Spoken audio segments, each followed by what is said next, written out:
Welcome to the leading podcast for long-term weight management. Subscribe to the podcast so that you don't miss an episode. You can connect with Jenny on all social media channels. You can also sign up to the newsletter to receive frequent content and tips for weight loss success. Hey guys, welcome to the latest episode of the Power Over Food podcast. I hope you're having a great week and life is treating you well. And well, we're recording this in February while the UK is still very much in lockdown. But hopefully by the time this is released and you are listening to this, you are able to see your loved ones and children are back at school and we are back to some sort of normality, whatever that may look like. And I know this is the third time we've been in lockdown here in the UK. I think it's testing people more than ever now. I think we've all had enough. And well, I've decided that if I'm staying safe and I'm sane, then I'm winning at life right now. And if this is the first time you've listened to Power Over Food, I do recommend that you go back to the start and listen from number one, as there is so much information in each episode. Particularly now I've got guest speakers as well, and we are all here to help you with your relationship with yourself and food. So today I'm really excited because I have another incredible lady with me, and this lady is here to talk to us about a subject that is very close to my heart, which is self-love and body positivity. And this lady, I'm going to give away her name now, but she is also the founder of Self-Love Sarah. So I'm going to stop talking and let her tell us more about herself. So without further ado, I would like to welcome to the show, Sarah. Hello, good morning. Hi, good morning. Thanks, Jenny. You're very welcome. I'd like to just start off by asking you to just share about your journey with food and yourself, and obviously that sparked Self-Love Sarah. So tell us a little bit about yourself. Okay, so I'm just one of these people that's had, for most of my life, had a really bad relationship with myself and with food. So I can kind of trace it back to when I was 11, I think is the furthest I've traced it back to, as to when all the kind of diet mindset and needing to lose weight and comparison and all this kind of set in. So particularly as I finished primary school and started secondary school, I really kind of started to take on other people's opinions of me and comparing myself to like all the other girls at school, and like I look different. I've always been on the curvier side, on the bigger side, and I really, really kind of noticed that as I went into secondary school. And I remember being 11 years old at secondary school and thinking, oh, that's okay, I've got 5 years to slim down to get into a prom dress for year 11. And I think like at 11 years old, that's just to think back about that now, it makes me feel really sad that I was in that position. So yeah, from like the ages of 11 all the way up to 23, 24. So 13 years of my life was just a constant cycle of trying different diets, losing a bit of weight, putting weight back on, trying a different diet, losing a bit of weight, putting the weight back on. I just had a really bad relationship with myself and with food for those kind of whole 13 years. And the way I describe it really is I dimmed my light. So that had such an effect on me. It made me kind of really go into myself and not truly express who I was. So I basically spent 13 years of my life not being me.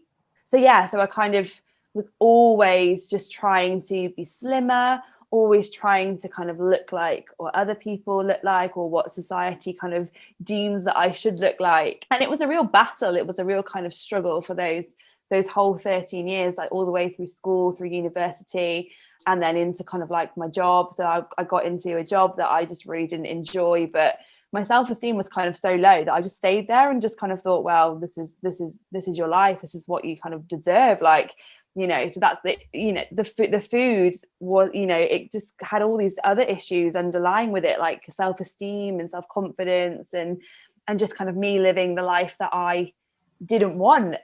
And it was in 2016. So I just kind of got married and I'd started reading a few kind of self-help books, and this kind of subject of self-love came up, and I'd never heard about it before. And I was really interested in it.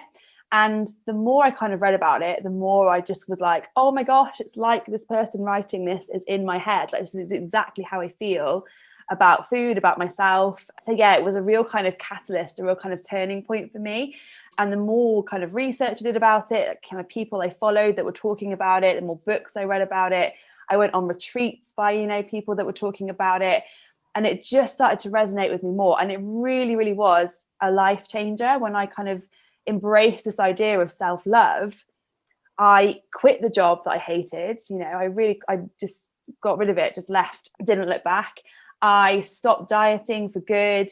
And I just started to kind of create the life that I wanted. And I just can't tell you how much happier I was. And it's all because I just started to heal this relationship I had with food, and in turn healing the relationship I had with myself. So yeah, it's been, what year are we in now, 2021? So it's been 5 years and I've not really looked back. So in 5 years, I've never dieted in the last 5 years. I haven't stepped on the scales for the last 5 years.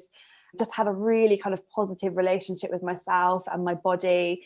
I've, you know, become a mum. I've set up my own business now, kind of teaching other people about self-love and body positivity through yoga and things like that. So it's, you know, not only has it helped me heal my relationship with my body and my weight, but it's also kind of allowed me to turn my light back on and shine it and kind of be the Sarah that I was supposed to be. So yeah, it's been quite a journey for me, and one that I'm just really, really grateful for, that I kind of picked up. I think Amazon recommended me like a book one day, and I was like, oh, I'll read that. That looks interesting. And that was kind of like, oh my gosh, like the universe sent me this book. I needed to read it. It's the turning point for me. So yeah, 5 years on, and my relationship with myself and my body just keeps getting stronger, which doesn't mean that I still don't have those days where I kind of look in the mirror and think, oh, but I just kind of know how to, you know, click in that kind of inner voice, that positive self-love inner voice, so that I don't kind of spiral down that negative self-talk. So yeah, and here I am 5 years on, just in a really, really good place with myself and my body, and I'm a mum now, and that's really helped me kind of obviously with postpartum body, because that can be a real issue for a lot of women I know as well. Yeah, so just so passionate about self-love and body positivity, and just trying to help other women kind of get to the point that where I am, I guess, really. Wow, incredible. And I love that you said that well, not love that you still have those thoughts, but I think that's realistic, isn't it? That same as I still sometimes overindulge and think, probably didn't need that. But the difference is, you know how to quickly recover from those thoughts and go, okay, this is cool. I know what's going on here for myself. Yeah. And actually let's show myself some love. Yeah. Absolutely. And that's a really important thing about self-love. I think, you know, it's thrown around quite a lot, like a hashtag on social media and stuff, but it's a lot more than just kind of bubble baths and face masks and all that kind of stuff. Like it is like, it can be really hard work, and there can be a lot of like kind of negative feelings attached to it as well, and a lot of work on yourself that you have to do. And I think, yeah, it's really important to note that it's not like a destination. You don't just wake up one day and think, oh, I love myself now, I'm done. Like self-love, great. It's a constant daily practice, and there are going to be days where you have to work a lot harder at it, because, you know, self-esteem and hormones and all these things, you know, and our minds, they're going to trick us. They're going to, you know, make us think that we're not enough, we're not worthy, and we're going to look in the mirror and not like what we see. But again, it's having those tools that helps you kind of recover and bounce back from that, rather than spiraling like into that pit of despair. Absolutely. So you said on a daily basis, are there any kind of tips for any of our listeners that are thinking, oh my goodness, this is exactly what I need in my life?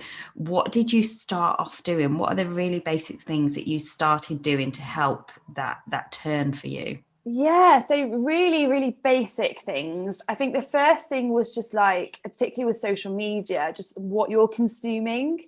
So looking at like the people that you follow and what you're reading on social media, particularly, or just in the media in general, and just noticing like what it is that you are consuming and what you're kind of telling yourself. So I kind of stopped following people that were trying to like tell me to lose weight and tell me like, you know, you need to lose weight, you need to look like this. And basically I stopped following anyone that made me feel like crap.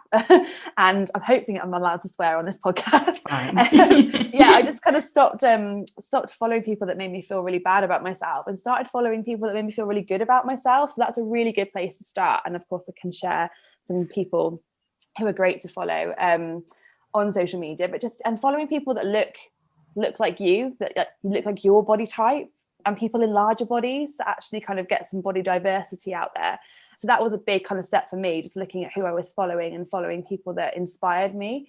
And then another thing would be finding ways to connect back to yourself. So I think a big part of kind of going on diets and having a unhealthy relationship with yourself and with food is a disconnect. There's some kind of disconnection of yourself from yourself.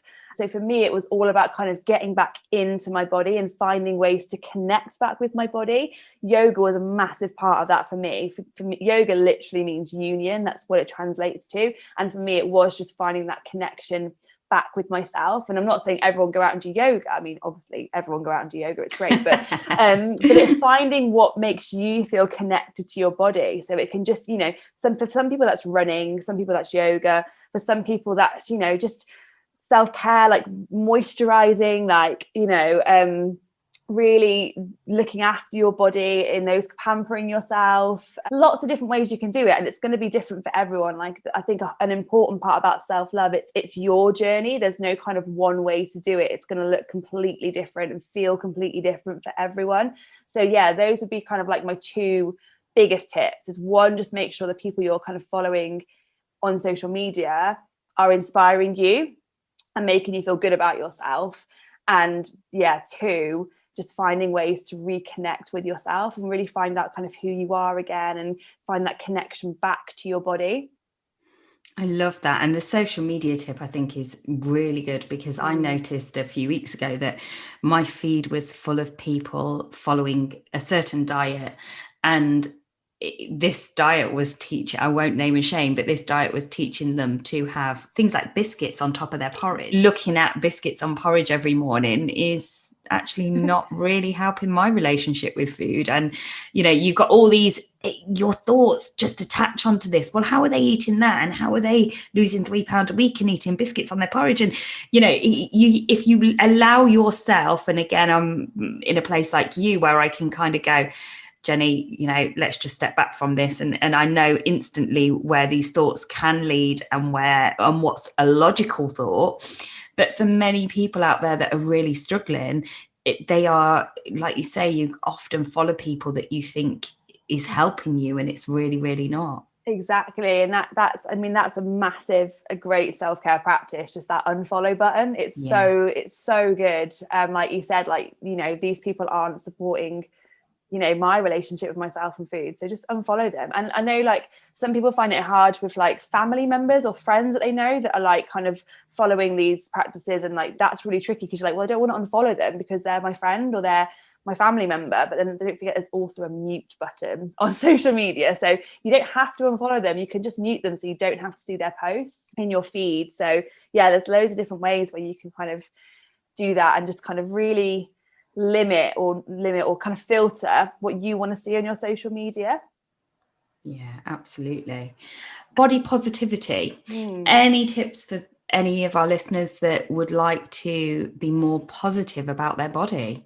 Yeah, definitely. What loads, actually. The main one, I'll share my like absolute kind of main one, which is what I practice every day. And I think it's kind of it was a real turning point for me. And that's to kind of, and it's easier said than done. It is a practice, but it is really important. And that's to stop focusing on what your body looks like or what you want your body to look like, and start focusing on how you want to feel in your body. So kind of feels over looks has been my kind of almost mantra, I guess, for the last however many years, 5 years, because that's what's going to serve you long term. So I always ask myself, like, how do I want to feel in my body? And I make choices based on this. So if I think about how I want to feel in my body, well, I want to feel energetic. I want to have energy to play with my baby. I want to, I want to feel light. I want to feel less tired. I want to feel happy. I want to feel, bouncy. I want to feel all these lovely words that actually have nothing to do with the way I look. They're all words about how I want to feel within myself. So I think, yeah, that's really important to kind of switch that how you want to look to how you want to feel. And that can then come into like your food choices. So, you know, oh, is this food that I'm eating supporting how I want to feel in my body rather than how I want to look in my body? And, oh, with this exercise, I'm doing it. Am I doing it because I want to look a certain way, or am I doing it because I want to feel a certain way? So I was one of these people that, you know, dragged myself to the gym, you know, 3 or 4 times a week trying to shift the weight. Hated it. Why was I doing it? I got absolutely no joy from it. And every month they'd like attack me with this tape measure and the scales, and, you know, and I'm like, why am I doing this? It makes me feel horrendous. So now, like, I only make exercise choices that are based on how I want to feel. So for example, last weekend, for example, on Saturday morning, my baby was sleeping and I wanted to do some yoga, and I was kind of looking through my yoga online timetable of the yoga studio I'm with, and I was like, what do I want to do, which class do I fancy? And I was looking at all these classes thinking, I don't really fancy that. So I did a Yin practice, which is basically like lying down in stillness for an hour, and it was great, and it was just what I needed because I was so tired and so kind of, you know, I just needed something slow. And again, that was making a choice based on how I wanted to feel, not on how I wanted to look. So I could have, you know, in old Sarah would have like got on the mat and like sweated it out and punished herself. But, you know, Sarah now, she knows like, right, how do I want to feel? I need to make this choice like based on how I want to feel. So that would be like my number one tip, like just focus on how you want to feel over how you want to look. And again, it's not like an overnight switch. It's going to take a bit of work and a bit of practice because it's probably not what we're used to doing at all. So that would be my number one tip. And then again, like going back to social media, like, are you following people that have your body type, or are you following people that just look a certain way? So I think it's really important to have a diverse feed of bodies on your social media. So, you know, I follow a lot of people in larger bodies and they're so inspiring, and just really, really important that you have that kind of body diversity. That's a really big part of body positivity.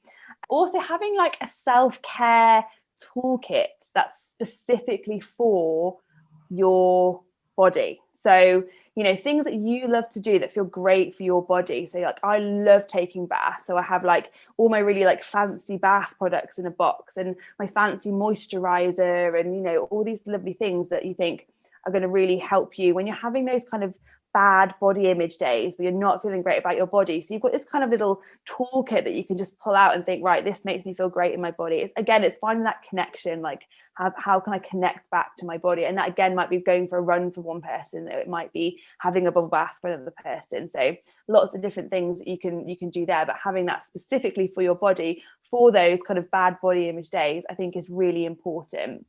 And then also, I was going to say I love that idea, because the other day, really silly, but the other day I used moisturizer and I used perfume, and obviously because we're not going out of the house very often, but just that smell of the moisturizer and then the perfume kind of lifted me. And I thought, gosh, that's crazy. You forget how just really simple things like a squirt of perfume or, you know, putting moisturizer on your arms and legs makes such a difference to how you feel.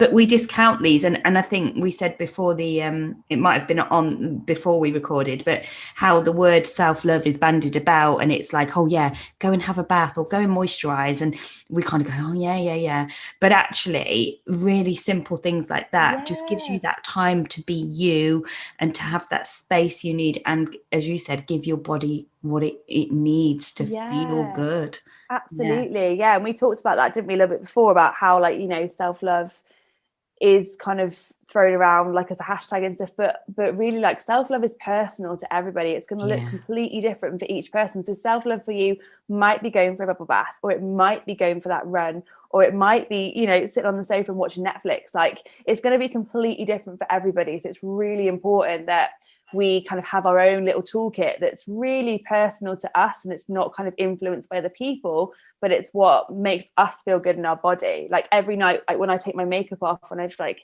had makeup on that day, I kind of make like a little ritual out of it. So I really kind of make sure I've got time to do it, and I put on my little headband, and I get all my nice kind of smellies out, and I really like do it and almost give myself a little facial as I'm doing it, and it just feels amazing. Like I feel so good after doing that, rather than just kind of rushing and like scrubbing it off and then moving on to the next thing, but really taking that time to look after my body and do it mindfully, I think makes all the difference. So it's really, really, really good way of something really good there to put in your little body love self-care toolkit, I think, definitely. I love that. I love that. Yeah.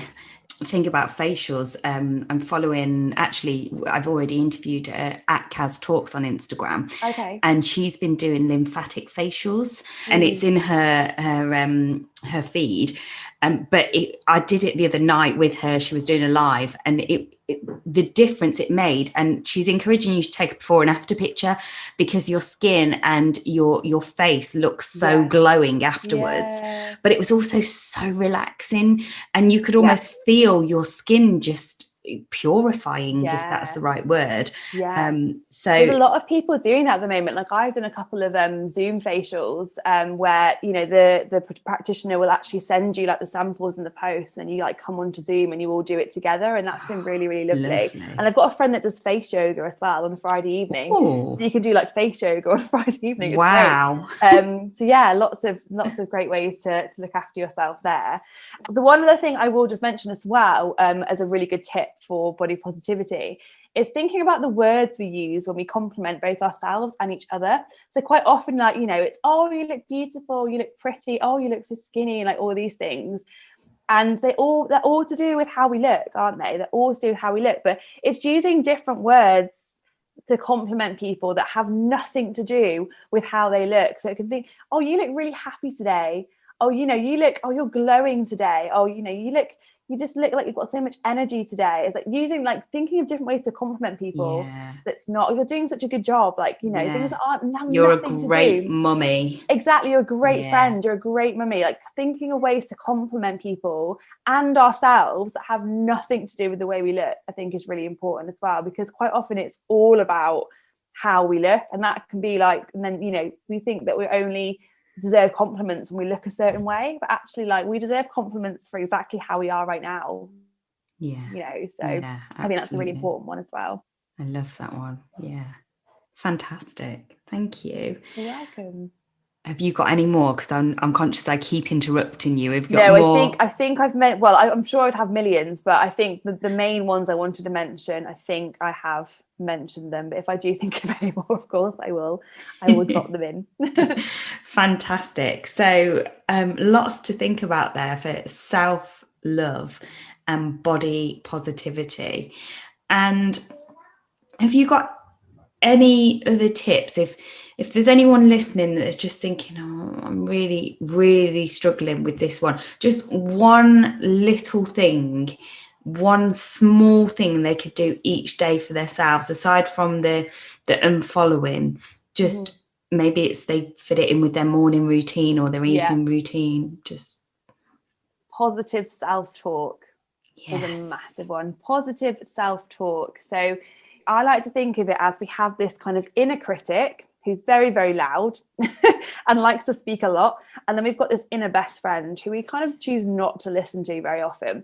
And every time, particularly when I have negative thoughts about myself, I think, oh, that's my inner critic speaking. What would my inner best friend say? And I really try and kind of flip the narrative and tune in to, okay, what would my inner best friend tell me in that moment? And another way that you can do that is imagine that you're speaking to yourself as if you were speaking to like a best friend or a sister or someone really, really close to you, because the stuff that you say to yourself, you would not say to your best friend or, you know, someone that you really, really love, which I think is really interesting, isn't it? And this is kind of a whole idea of self-love about, okay, well, why would we say that to other people but not ourselves? Why don't we love ourselves enough to speak to ourselves like that? So I think, just that positive inner self-talk, and just really trying to catch yourself when that inner critic is speaking and try and flip it to, okay, ask yourself, what would my inner best friend say in that moment, and choose to believe her. Another really simple way you can do this, I do this in my bedroom, is all around my mirror I kind of have like mantras. like you are enough, you know, you are amazing, and all these kind of things.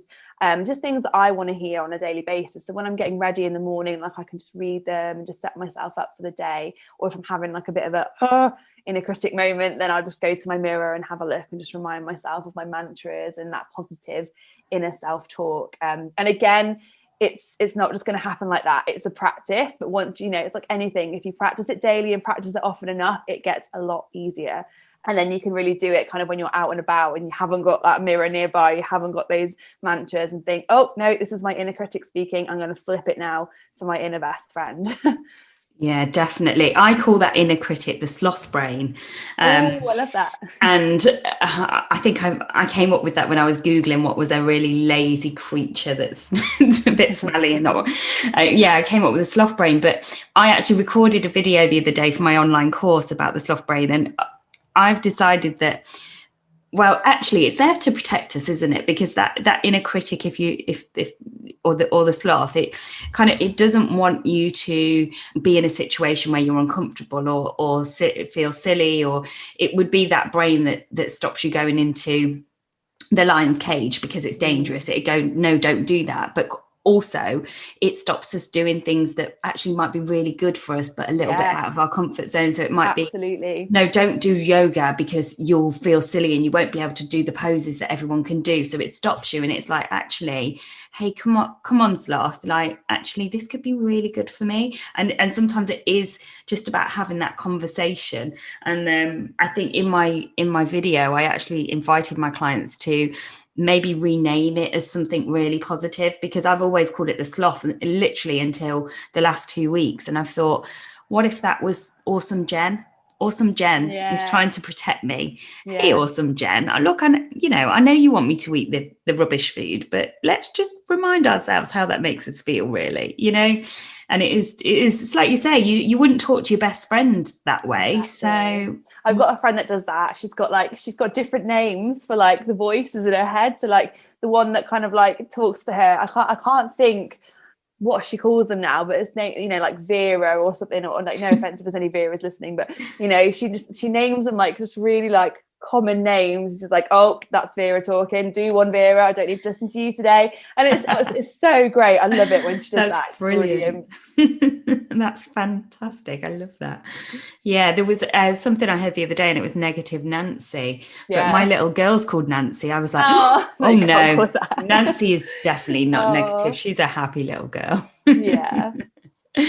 Oh, fantastic. Well, thank you so much. It's been an absolute pleasure talking to you. And what I'll do, I'll pop the show notes. In the show notes, I'll put your Insta link and your website link. So if anybody wants to find you and hook up to some of your yoga classes or get some more information, then they'll be able to do that. So I know what you've shared today is going to be such great value for our listeners. So thank you so much. I hope so. If I can just help like one woman, I will be happy. That will be like mission accomplished for me, because you know, that was all it took for me, just me, that one woman here, just, you know, to make that change. And it's like a ripple effect, isn't it, you know?